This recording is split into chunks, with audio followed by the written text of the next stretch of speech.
وہاں میرے مقبول بندے کی ملاقات ہوگی۔ یہ اللہ تعالیٰ نے حضرت موسیٰ علیہ السلام کو بتایا۔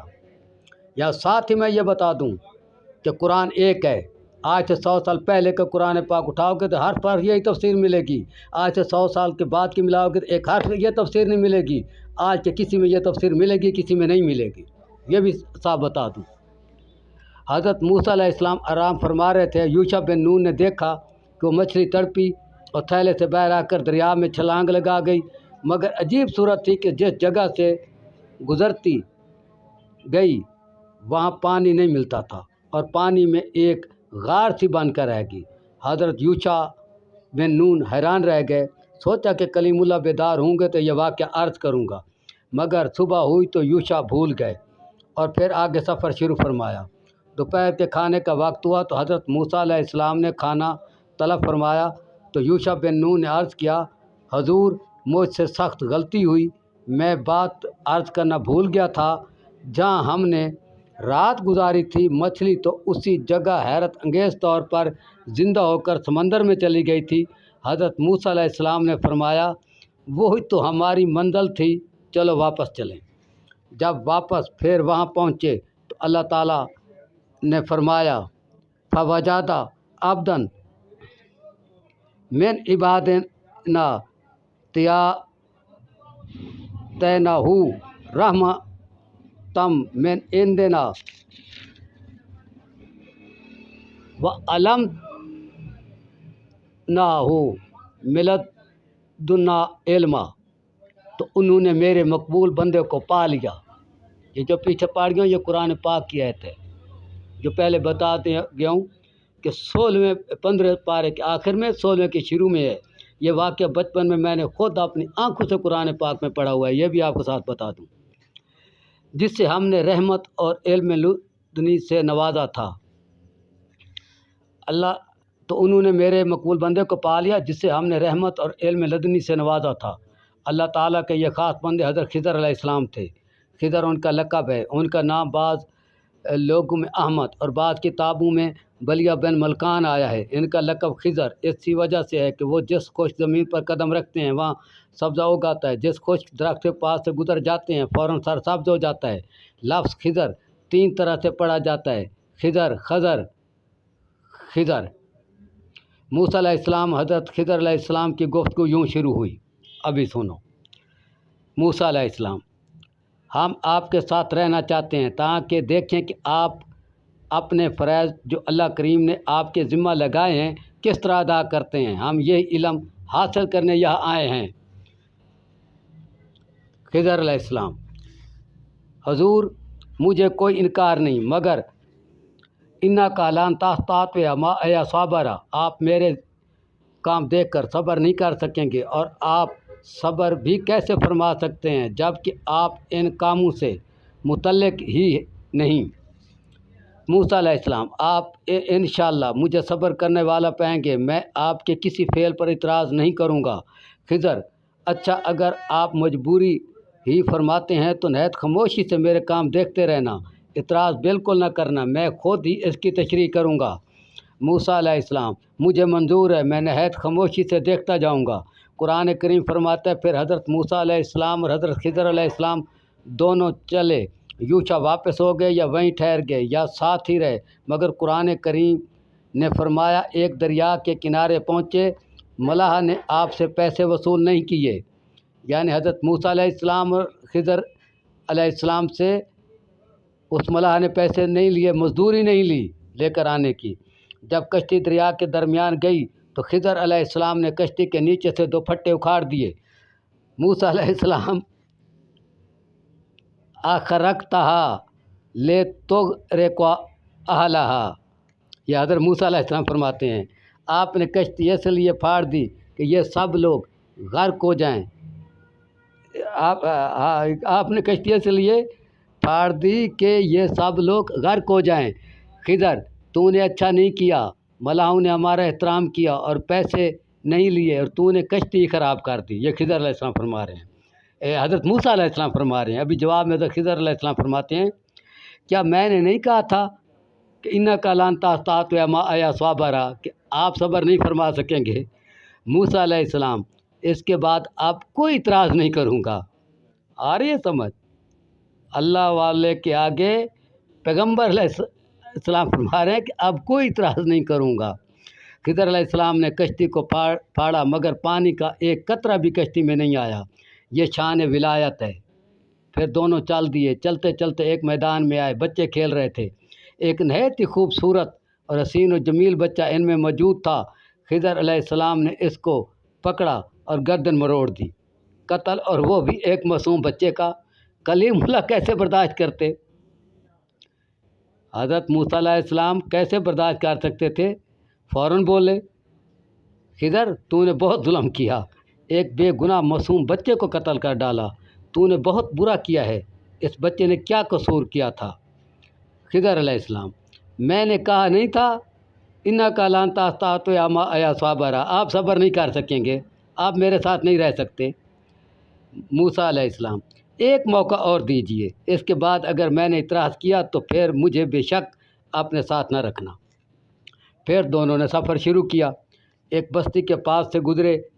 بھوک لگ رہی تھی۔ بستی والوں سے کہا کہ ہم تمہارے مہمان ہیں۔ بستی والوں نے کہا یہاں مہمان کے لیے کوئی جگہ نہیں۔ شاید وہ کوئی آج کے لوگ ہوں گے نا، کہ ہر دور میں اچھے برے ہوتے ہیں۔ یہاں مہمان کے لیے کوئی جگہ نہیں، کسی اور بستی میں چلی جائیے۔ جیسے آج ہم سے کوئی ہیلپ یا راستہ پوچھو تو ہم آگے ترخوا دیتے ہیں۔ کسی اور بستی میں چلے جائیے۔ اس بستی سے نکلنے لگے تو دیکھا کہ ایک دیوار گرنے کے قریب تھی۔ خضر علیہ السلام نے اس کو ہاتھ سے سیدھا کر دیا۔ موسیٰ علیہ السلام، اعتراض تو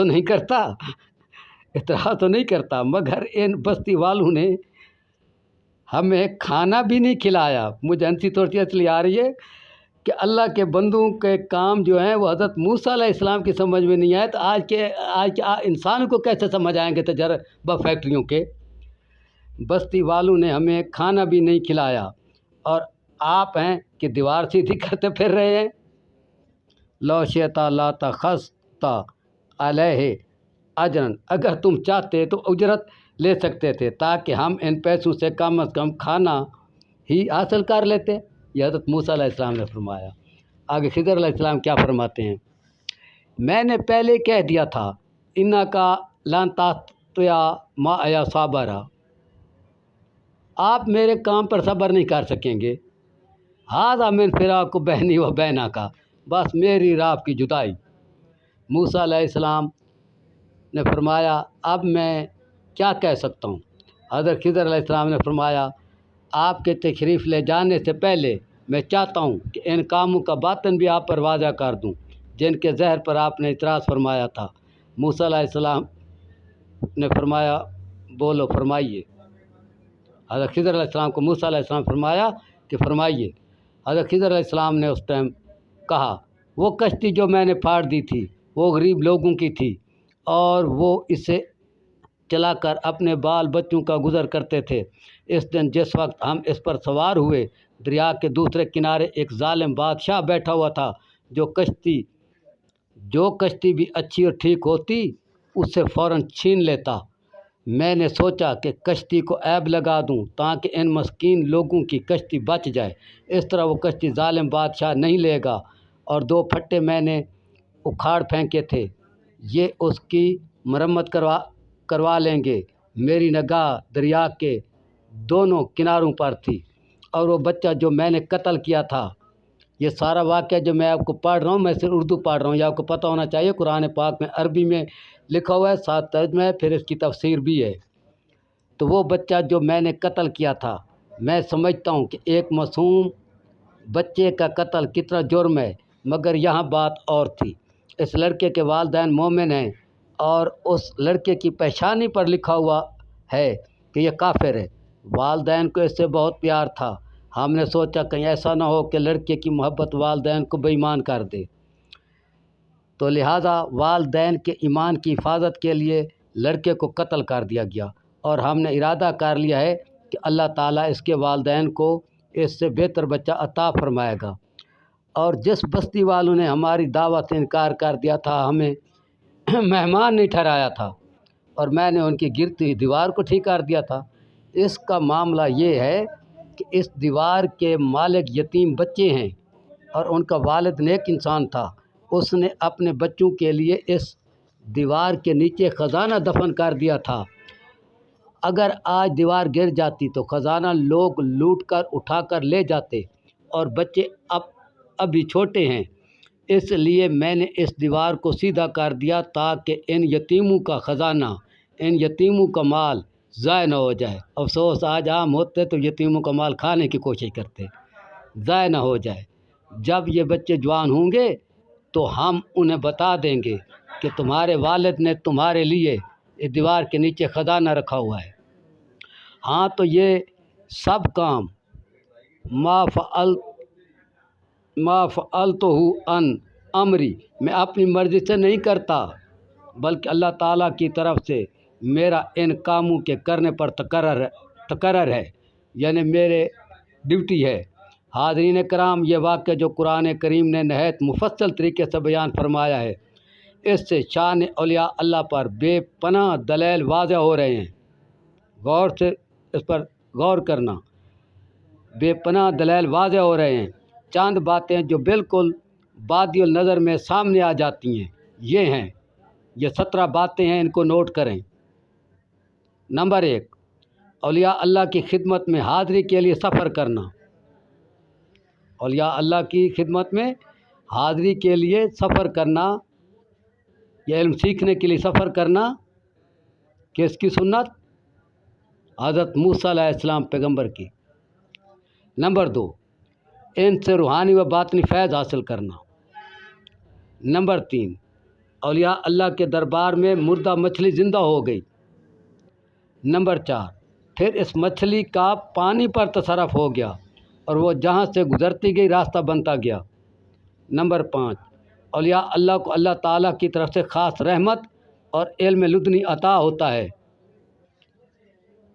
نمبر 6، اللہ تعالیٰ نے ایک باطنی نظام بھی مقرر فرما رکھا ہے جسے اللہ کے مقبول بندے چلاتے ہیں اور وہی جانتے ہیں۔ نمبر 7، اولیاء اللہ کا پانی پر پورا تصرف ہوتا ہے۔ نمبر 8، اولیاء اللہ کی نگاہ دونوں کناروں پر ہوتی ہے، دنیا و آخرت ان کے سامنے ہوتے ہیں۔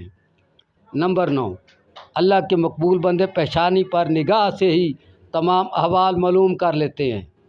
نمبر 10، لوح محفوظ اولیاء کے پیش نظر ہوتی ہے۔ نمبر 11، وہ تقدیریں بدل دیتے ہیں۔ نمبر 12، ایمان جان سے زیادہ عزیز ہوتا ہے، کیونکہ حضرت موسیٰ علیہ السلام کو روٹی نہیں ملی لیکن دیوار سیدھی کر دی یتیموں کی۔ نمبر 13، اللہ تعالیٰ کے دیے ہوئے علم سے وہ لوگوں کے حالات سے واقف ہوتے ہیں۔ نمبر 14، ان کی نگاہ زمین کے نیچے دفن چیزوں کو دیکھ سکتی ہے۔ نمبر 15، اولیاء گرتی ہوئی اشیاء کو روک دیتے ہیں۔ نمبر 16، ان کے کاموں پر اعتراض نہیں کرنا چاہیے، کیونکہ ان کے کاموں کو ہم سمجھ نہیں سکتے عام آدمی، بلکہ عام تو کیا حضرت موسیٰ علیہ السلام نہ سمجھ سکے۔ بات یہاں انتہائی غور کی ہے، یہ اپنے اپنے علوم ہیں، پیغمبروں کو اللہ تعالیٰ نے اپنا دیا ہے، اولیاء اللہ کو اپنا دیا ہے، ان کے کاموں پر اعتراض نہیں کرنا چاہیے۔ نمبر 17، ہر چیز کے صرف ظاہر پر ہی نظر نہیں رکھنی چاہیے۔ سمجھ آیا؟ مدرجہ بالا 17 باتوں کے علاوہ بھی اس سے بے شمار موتی نکلتے ہیں۔ آج کی اس ویڈیو میں ہم ان 17 چیزوں کے متعلق، ان میں آگے بہت تفصیل ہے، اگر میں بیان کروں تو ایک کی تشریح ہے، لیکن ویڈیو طویل ہو رہی ہے۔